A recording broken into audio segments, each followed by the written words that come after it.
زندگی تب خوبصورت لگتی ہے جب کسی کے چہرے پر مسکراہٹ ہو اور وجہ آپ ہو۔ اگر آپ کسی کا چراغ بجھا دیتے ہیں تو یاد رکھیں اس سے آپ کے چراغ کی روشنی زیادہ نہیں ہوگی۔ آپ کی بے چینی کی ایک وجہ یہ بھی ہو سکتی ہے کہ کوئی دوسرا آپ کی وجہ سے بے سکون ہو۔ ہر چیز کو سمجھنے کی ضرورت نہیں ہوتی۔ بعض اوقات معاملات کو ان کے حال پر چھوڑ دینا چاہیے، کیونکہ کچھ چیزوں کی حقیقت تھوڑی دیر سے کھلتی ہے۔ دوست، کتاب، راستہ اور سوچ غلط ہو تو انسان کو گمراہ کر دیتے ہیں۔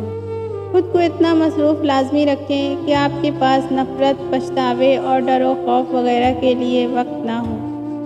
جس دن آپ کو یہ پتہ چل جائے کہ بعض کاموں کا آپ کی مرضی سے نہ ہونا آپ کے لیے کتنا بہتر ہے، اس دن آپ کی بے سکونی ختم ہو جائے گی انشاءاللہ۔ ہر شخص بضد ہے کہ اسے سمجھا جائے، لیکن کوئی دوسرے کو سمجھنے کو تیار نہیں۔ برا بھی ہمیں برا تب ہی محسوس ہوتا ہے جب ہمارے اپنے ساتھ برا ہو۔ وہ اونچائی کس کام کی جہاں سے اپنے ہی دکھائی نہ دیں۔ رات کے اندھیروں کو دن کے اجالوں میں تبدیل کرنے والے اے میرے اللہ، ہمارے دل کے اندھیروں کو بھی اپنے فضل سے اجالوں میں بدل دے، آمین۔ نہایت خوشحالی اور نہایت بدحالی برائی کی طرف لے جاتی ہے۔ دھرتی پر سب سے زیادہ بوجھ ان نفرتوں کا ہے جو انسانوں کے دلوں میں دوسروں کے لیے ہے۔ کبھی کبھی سامنے والے کی سب سے بڑی ضرورت اس کو سننا ہوتا ہے۔ اگر کوئی آپ سے بات کرنا چاہے تو صرف اس کو سنیں اور کچھ نہیں۔ تمہیں ہر صورت میں جینا تو ہے، پھر کیا یہ اچھا نہیں کہ تم پھولوں کی تجارت کرو اور تمہارے ارد گرد کی فضا ہمیشہ ان کی خوشبو سے مہکتی رہے۔ میں بہت خوش ہوں کیونکہ مجھے کسی سے کوئی امید نہیں ہے سوائے اللہ پاک کی ذات سے۔ وہی میرا رب ہے، وہی میرا سب ہے۔ اپنی خامیوں کا احساس ہی انسان کا کامیابی کی طرف پہلا قدم ہے۔ توبہ کے لیے گناہ گار ہونا ضروری نہیں۔ توبہ خود ایک مستقل عبادت ہے جو غسل کی طرح ہے، جتنی بار کی جائے روح میں پاکیزگی اور نکھار بڑھنے کا سبب بنتی ہے۔ وقت جب فیصلہ کرتا ہے تو گواہی کی ضرورت نہیں پڑتی۔ کسی کے بارے میں برا مت سوچو، ہو سکتا ہے وہ اللہ کی نظر میں تم سے اچھا ہو۔ اندر کی میں رب کے آگے سرخ رو نہیں ہونے دیتی۔ خود کو بدلنا سیکھو، سال تو ہر سال بدل جاتا ہے۔ بھول جانے سے زندہ بھی مر جاتے ہیں، مگر یاد کرنے سے مرے ہوئے بھی زندہ ہو جاتے ہیں۔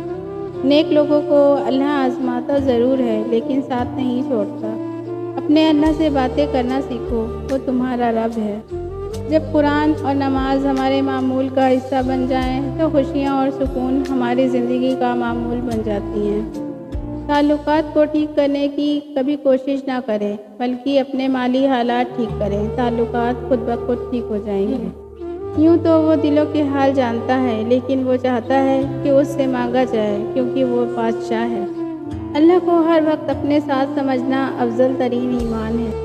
اگر تعلق میں اداکاری نہیں بلکہ وفاداری کا معاملہ رکھا جائے تو ہر رشتہ بہت انمول ہو جائے گا۔ فجر کا سجدہ تھا، چند آنسو تھے، دل کی باتیں تھیں اور دل کا خالق تھا جو کن کا مالک تھا۔ بہت پرسکون ملاقات تھی جو رب کے ساتھ تھی۔ محبت اللہ سے ہو جائے تو ملاقات کی تڑپ فجر سے شروع ہوتی ہے اور تہجد پہ ختم ہوتی ہے۔ اخلاق کا حسن جس انسان میں آ جائے وہ خالق اور مخلوق دونوں کا محبوب بن جاتا ہے۔ اگر تو گناہ پر آمادہ ہے تو کوئی ایسا مقام تلاش کر جہاں خدا تعالیٰ نہ ہو۔ دعاؤں میں تاثیر آپ کی طلب سے آتی ہے اور تاخیر آپ کی بہتری کے لیے ہوتی ہے۔ امیدیں انسان سے لگا کر شکوہ خدا سے کرتے ہو، تم بھی کمال کرتے ہو۔ سفر سے پہلے ہم سفر کو اور گھر لینے سے پہلے ہمسائے کو خوب پرکھ لو۔ وہ صرف عبادت والوں کا رب نہیں، ندامت والوں کا بھی رب ہے۔ قلم اٹھانے سے پہلے اتنی تحقیق کرو کہ تمہارے لکھے پر کوئی دوسرا قلم نہ اٹھا سکے۔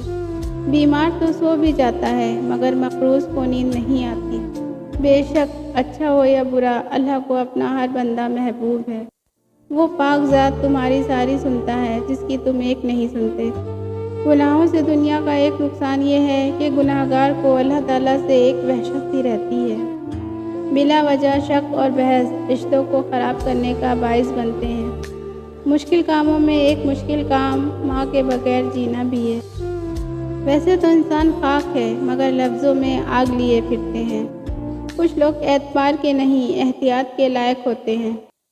دنیا میں سنبھل کر چل لیا تو پلسرات پر سنبھل کے نہیں چلنا پڑے گا۔ عزت کا پیبند لگا ہوا کپڑا ذلت کے مخمل کے کپڑے سے بہتر ہے۔ بھیڑ میں چھپا بھیڑیا دیکھنا ہو تو کبھی اپنوں سے اپنا حق مانگ کر دیکھ لینا۔ تراش لو خود کو اس قدر جہاں میں پانے والے کو ناز ہو اور کھونے والے کو افسوس رہے۔ غلط کام غلط ہی ہوتا ہے، چاہے ساری دنیا ہی کیوں نہ کر رہی ہو۔ جس لہجے میں بات کرو اس لہجے میں سننا بھی سیکھو۔ کچھ لوگ آپ کو یہ یقین دلاتے ہیں کہ وہ صرف آپ کے ہیں اور یہ یقین وہ سب کو دلاتے ہیں۔ ہمارے معاشرے میں اکثر بدتمیز انسان سے سب تمیز سے بات کرتے ہیں۔ اگر کوئی طالب علم یہ سوچ لے کہ علم استاد سے نہیں کتاب سے حاصل ہوتا ہے تو اس نے ناکامی کی پہلی سیڑھی پر قدم رکھ لیا۔ فکر دل میں ہونی چاہیے، لفظوں میں نہیں۔ غصہ لفظوں میں ہونا چاہیے، دل میں نہیں۔ عبادت توبہ کے بغیر درست نہیں ہوتی، کیونکہ توبہ مقام ابتدا ہے اور عبادت مقام انتہا ہے۔ غلط فہمی اگر دل میں زیادہ دیر تک رہے تو بدگمانی کو جنم دیتی ہے اور بدگمانی فاصلوں کا باعث بن جاتی ہے۔ الفاظ جو بھی ہوں، جیسے بھی ہوں، لوگ مطلب ہمیشہ اپنی مرضی کا نکالتے ہیں۔ انسان کی طاقت اور بساط اتنی سی ہے کہ وہ سانس لینے کے لیے بھی اللہ کی مرضی کا محتاج ہے۔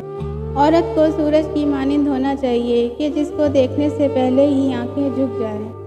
کسی کے چہرے کا مذاق اڑانے سے پہلے سوچ لیں کہ آپ تصویر میں نہیں مصور کی کاریگری میں نقص نکال رہے ہیں۔ ہر کسی کے لیے خود کو اچھا ثابت نہ کریں، آپ صرف ان کے لیے انمول ہیں جو آپ کو سمجھتے ہیں۔ میرے سوا تیرے بے شمار بندے ہیں یا رب، پر تیرے سوا میرا کوئی خدا نہیں۔